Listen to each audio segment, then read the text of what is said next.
ଜୀବନଟା ବହୁତ ଛୋଟ। ଆଜି ଅଛି କାଲି ନଥିବ। ନିଶ୍ୱାସର କିଛି ଗ୍ୟାରେଣ୍ଟି ବି ନାହିଁ। ଯିଏ ଆଜି ଅଛି ସେ କାଲିକି ହୁଏତ ନଥାଇପାରେ। ଯିଏ ଆଜି ଧନୀ ସେ କାଲିକି ହୁଏତ ଦାଣ୍ଡର ଭିକାରୀ ହେଇଯାଇଥାଇପାରେ।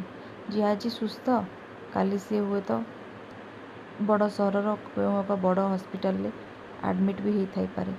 ସେଥିପାଇଁ ମନରେ ଗର୍ବକୁ ସ୍ଥାନ ନ ଦେଇ, ଅହଙ୍କାରକୁ ସ୍ଥାନ ନ ଦେଇ ସମସ୍ତଙ୍କ ଲାଗି ଭଲ ପାଇବା ଆଉ ସ୍ନେହ ପ୍ରେମ ଇତ୍ୟାଦି ରଖିବା କଥା। କିନ୍ତୁ ଯେହେତୁ ଏଇଟା କଳିଯୁଗ, ଏଇ କଥା ସମସ୍ତଙ୍କୁ ବୁଝିବାକୁ ପଡ଼େ। ସତ୍ୟ ଆଉ ଦ୍ୱାପର ତ୍ରେତୟା ଭଳିଆ ସେମାନେ ନିଜେ ନିଜେ ସବୁ ବୁଝିପାରନ୍ତିନି।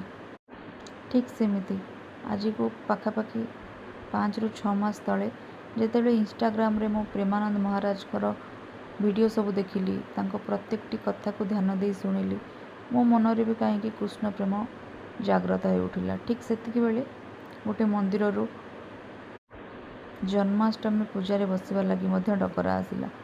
ସେଇଦିନୁ କେଜାଣି କେମିତି ମୋର ଏଇ ଲଡ଼ୁ ଗୋପାଳଙ୍କୁ ପୂଜା କରିବା, ତାଙ୍କୁ ପୋଷାକ ପିନ୍ଧେଇବା, ସଜେଇବା, ଭୋଗ ଲଗେଇବା ଇତ୍ୟାଦିରେ ମନଟା ବେଶ କିଛି ଅଧିକା ଲାଗିଛି।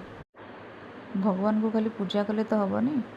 ଭଗବାନଙ୍କୁ ପୂଜା କରି ଅନ୍ୟମାନଙ୍କ ଲାଗି ମନରେ ଦ୍ୱେଷ, ମନରେ ଅହଙ୍କାର ଭାବ ରଖିବା ଅପେକ୍ଷା ତାଠୁ 100 ଗୁଣା ଭଲ ଆମେ ଭଗବାନଙ୍କୁ ପୂଜା ନ କରି ମଧ୍ୟ ସେଇ ଜୀବିତ ଭଗବାନ ମଣିଷମାନଙ୍କ ପ୍ରତି ଭଲ ପାଇବା ରଖିବା।